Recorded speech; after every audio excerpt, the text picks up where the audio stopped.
you are part of history now. Yeah. It's like so funny when it's like, well, my country of birth is not on the list. So yeah, I grew up in the north of Russia, and at the age of 9, I found out what computers are. My mom signed me up for the computer club, and she was like, "Do you want?" And I'm like, "Oh, sure, yeah." And I was like so excited. We did something, whatever, like they teach you like how to use the mouse, how to use some like graphic programs that probably brought me to like my design career right now, if I reflect on that. I actually followed through. I wanted to become a software developer when I was like realized that computers exist and it's so cool. In the meantime, of course, like we got internet at home and it was like super nice. I was like making websites. They looked absolutely ugly. But you grew up with the technology. Yeah. I mean, I would say like maybe like my generation was like the first like digital natives. Like it's not like we were not born with technology though, but like it was like early teens when that all started. And I was like so fascinated with that. So I decided to go study computer science.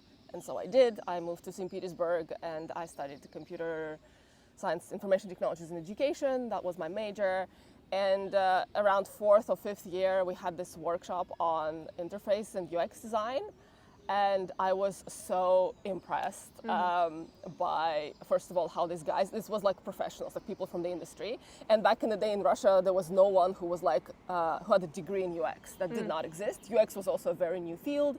And these people were all self-taught. And the one thing that was impressing me, apart from the content, is the presentation. That this guy was like super skilled, so well, like just such a good storyteller. And his presentations was so minimal, just like black screen, white text, like 5 words on it, as opposed to what we were used to in university, all of this like messy, Excel sheet on the slide kind of thing.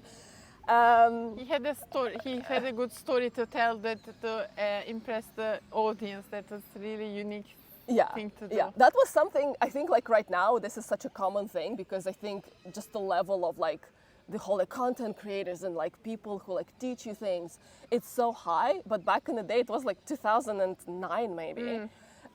For me, it was very new. I was like, oh my God, this is so cool.